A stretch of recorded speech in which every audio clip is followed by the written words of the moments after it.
We are with Ms. Hanum Ibrahimova. She is the ambassador of Azerbaijan to Switzerland. Our readers already know her because we did a little interview together, which was published some weeks ago. And I'm very glad to have her again now for this online session to talk a bit more in depth about the issues surrounding Azerbaijan. Ms. Ibrahimova completed her Master's of Science degree at Columbia University in the United States. Afterwards, she was working for several years at the United Nations headquarters before joining the Foreign Service of Azerbaijan 15 years ago. She has been in Switzerland as the ambassador for 3 years now. Before she had other functions in the Foreign Service of Azerbaijan, and obviously it's very good to be with you again, Hannah, and thanks for agreeing to this interview. Thank you very much. I appreciate your invitation, Mr. Schwab, and opportunity given to me to address the Swiss audience as such a well-known and distinguished media outlet. It's a privilege to be your guest today. Thank you. So I think what's the issue that interests our audience most at the moment is obviously the conflict between Azerbaijan and Armenia concerning the Nagorno-Karabakh region. So we know that some 3 weeks ago, a peace agreement was signed. Could you just give us your perspective on that peace agreement? What are the main elements and how do you see this peace agreement? Sure, thank you for this question. Well, in one word, this peace agreement means peace. It means that after 3 decades of conflict, we have finally been able to engineer peace. It's really hard to fathom that almost 2 generations, Armenians and Azerbaijanis, have not reached this concord.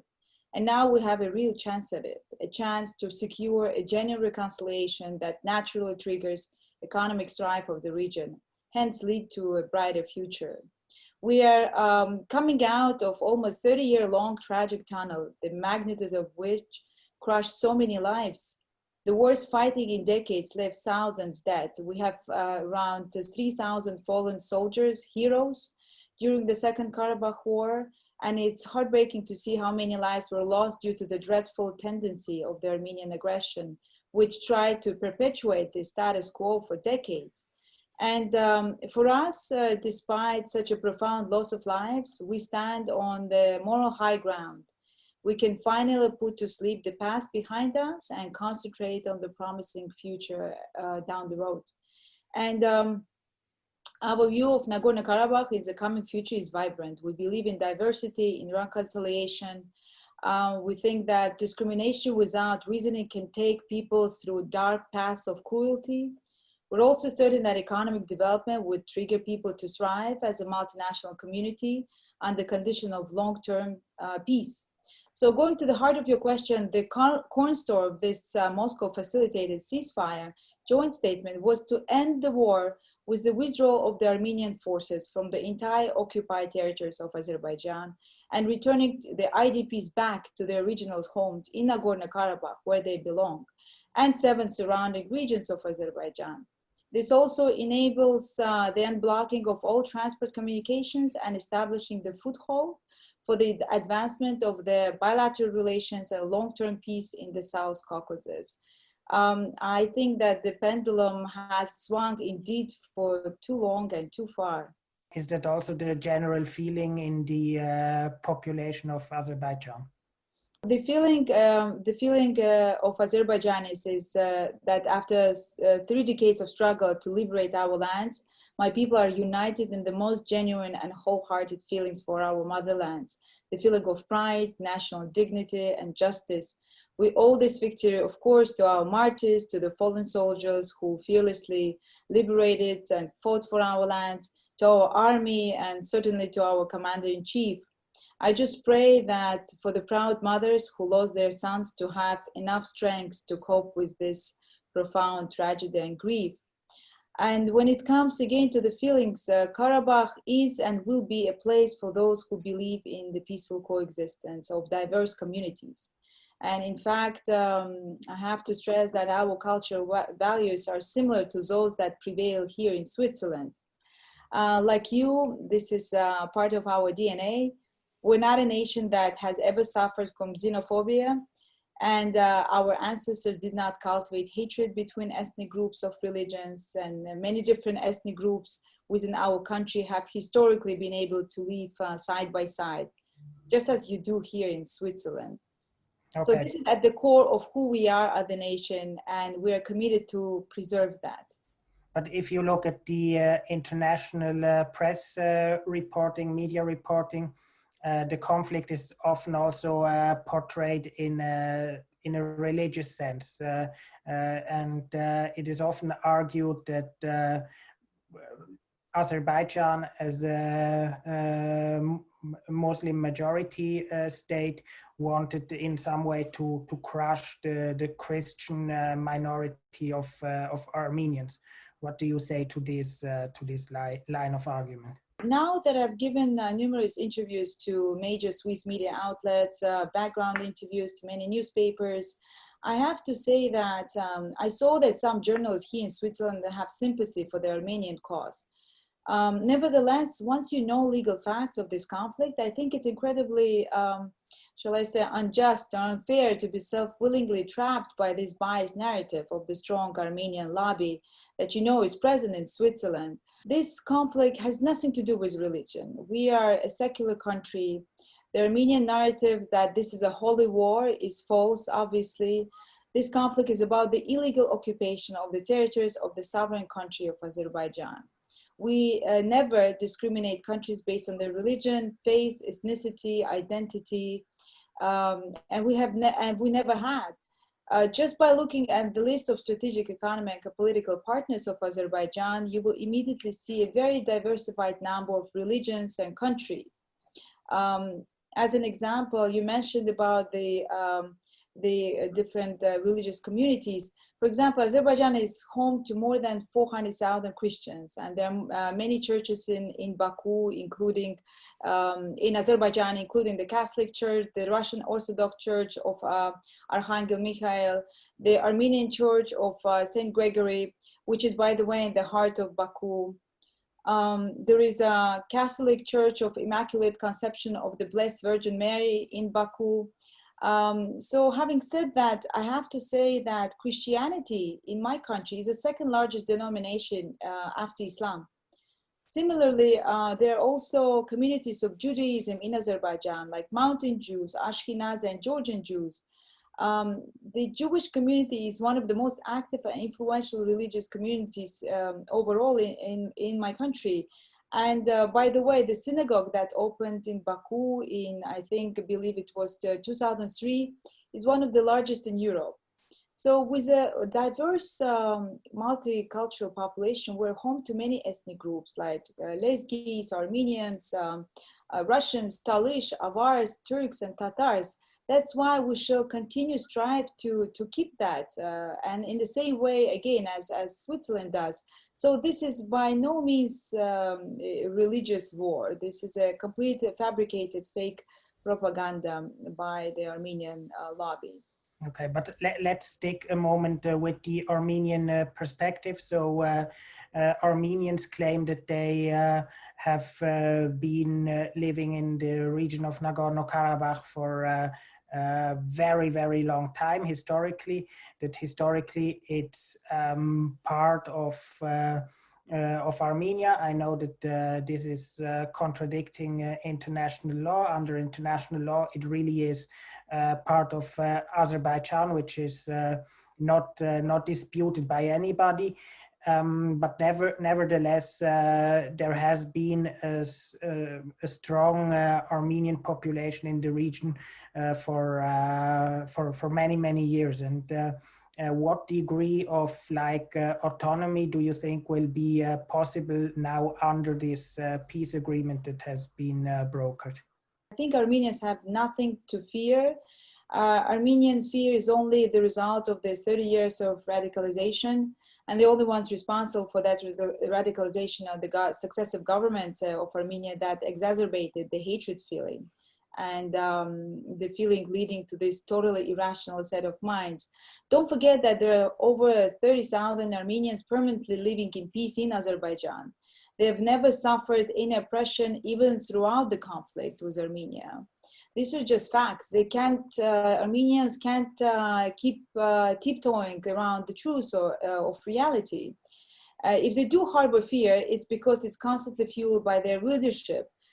Sadly, magnitude of fake news from Armenian side are beyond imaginable.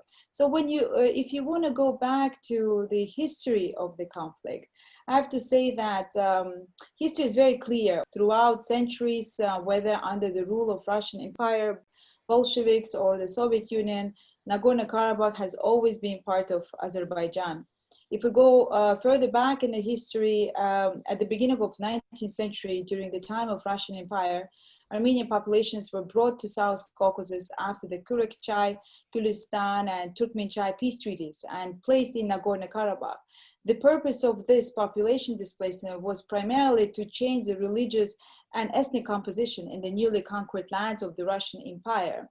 So to try to drive Azerbaijanis from their ancestral lands and create a new reality.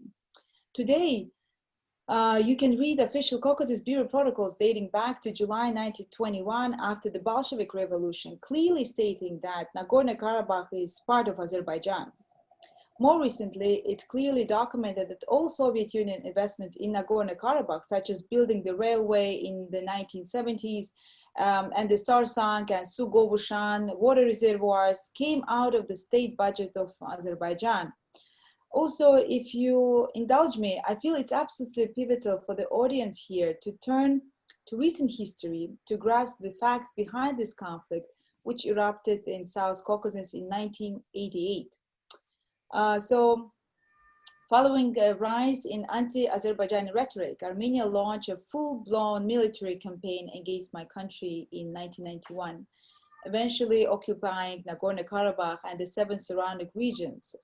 And basically, they forced over 1 million Azerbaijanis from their ancestral homes, and it was undeniably running against the tide of history. More than 20,000 of Azerbaijanis were killed and over 50,000 left wounded or maimed. So we have over 900 settlements, 473 historical monuments, palaces, and museums. 40,000 priceless museum exhibits and infrastructure were completely destroyed and demolished. So you see the scope of this strategy.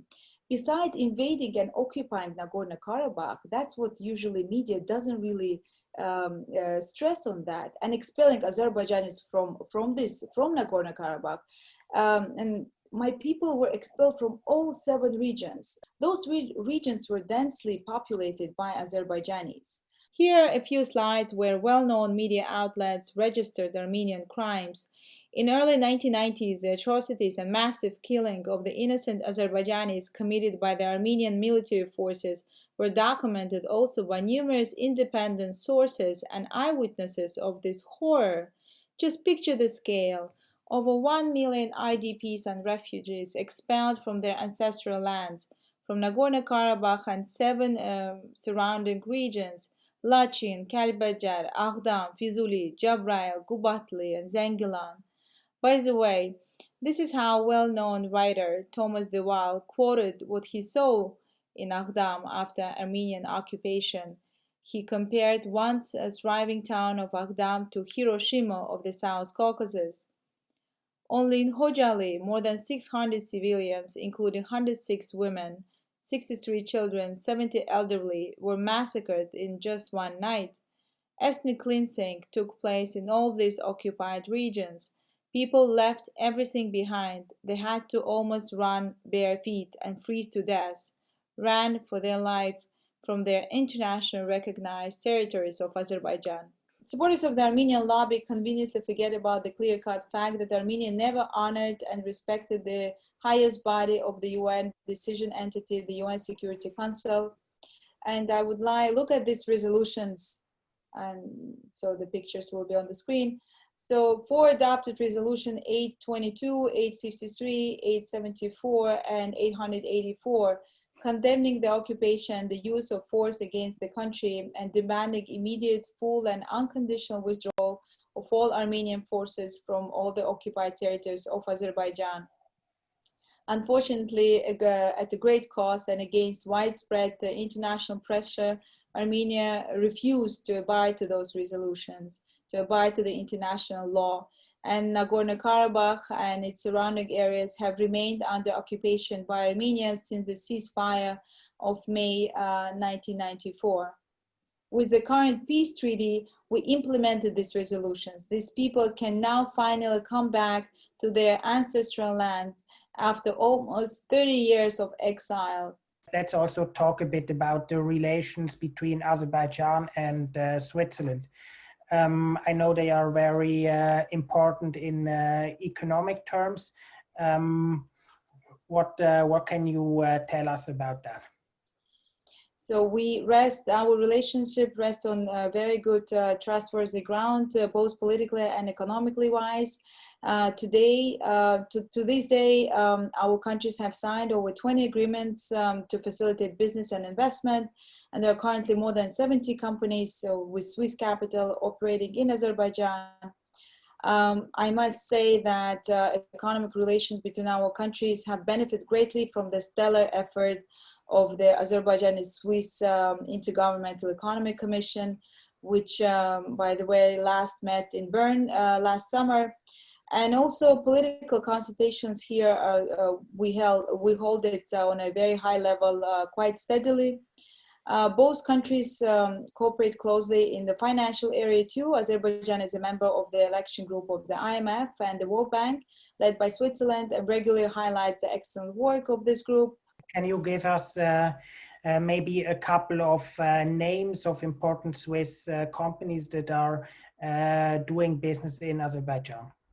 Sure. In fact, there are many examples. Holcim is a global building material and aggregates company headquartered in St. Gallen here, and it's one of the biggest investors in Azerbaijan's non-oil sector. It has grown to become the market leader in cement production in my country. Another Swiss company, Stadler Rail, builds trains for Azerbaijan Railway Company that travel on the Baku-Sumgayit railway line, and plans are in place to supply passenger trains for the Baku-Tbilisi-Kars Railway. Then Swiss companies such as ABB Global Marketing and Troop Trading International also enjoy successful cooperation with Azerbaijani companies as well. Yes, in the Swiss media, there was the impression, also expressed in some articles, that actually SOCAR is not a typical business, but it's like an arm of the Azerbaijani government, also because SOCAR took a very decisive stance now in the conflict, and also gave some, let's call whatever you want, information, propaganda about the conflict. And so is SOCAR a private company doing business in Switzerland, or is it a political organization? Oh, of course, it's a private company. It has nothing to do with politics. SOCAR Energy Switzerland is a Swiss company operating under Swiss law since 2012. It operates filling stations, tanker trucks, and product tanks, and supports the oil and aviation business exclusively in Switzerland. SOCAR has made significant investment in corporate governance, risk, and compliance in recent years. And as a member of the industry association AB Energy, actively provides expert opinion to sector political issues in Switzerland. Having said that, several years ago, SOCAR entered the Swiss energy market by acquiring Esso filling stations owned by ExxonMobil in this country. Following major investments in Switzerland, now around 200 filling stations are successful operating under the SOCAR brand, and this company employs up to 1,000 Swiss nationals. So I have to also stress the fact that we have here in Geneva is also the headquarters of SOCAR Trading, a global commodities trading company with offices in major markets around the world. And by the way, it's a big taxpayer in Geneva, just like Sokar Energy is quite a big taxpayer in Switzerland. And could you give us just very, very briefly your perspective on maybe future trade and business opportunities that may arise in the near future between our countries? The development of the transport sector in Azerbaijan remains one of the priority. The modern transport infrastructure my government has established in Azerbaijan is significant in regional terms. The steps taken in recent years towards creating the east-west and north-south transport corridors are already bearing fruit. We're now blessed with the modern transport and logistical infrastructure, as you would expect. This is bringing huge benefits to the business community and will further increase the economic and cultural ties between our countries. So I think this area of development would be of interest. Also, we are your fans when it comes to vocational training. We're also cooperating in that area, would like to get more experience in that. So there are many avenues for the cooperation, but just to name a few, these are a few of them. Thanks very much, Ms. Ambassador. I hope that our brief conversation here is an opportunity also for our audience to get engaged with Azerbaijan, to get to know the country, to understand also the perspective of Azerbaijan on the conflict. Just to wrap it up, if Swiss people want to go to holiday to Azerbaijan to get to know the country, what would be your main recommendations? Azerbaijan's geographical location and climate offer many various options for tourists. So we have more than 4,000 meters of altitude Caucasus Mountains, green meadows, mud volcanoes, and long Caspian Sea coastal areas. So hence, mountain ski resorts, beach resorts, health spas, and mineral baths with a number of international hotel chains offer unforgettable experiences. So I would advise Swiss tourists to use that. Also, ecological tours to Azerbaijan are increasingly popular, which includes visit to nature reserves and trekking and climbing. And also, well, we love sport. Many international sports events are held here, such as Formula One Grand Prix, held in the capital of city of Baku.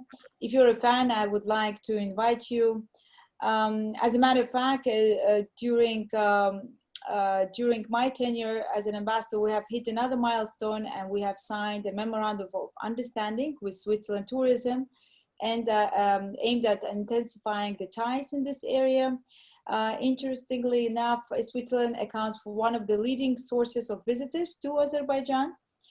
This has triggered an additional incentive for launching direct flights from Switzerland to Azerbaijan, although right now these are temporarily on hold because of COVID. Not surprisingly, Azerbaijan received more than 3 million tourists in 2019, a number that has been rising quite steadily over the past years. That sounds very great. Thanks so much for the conversation.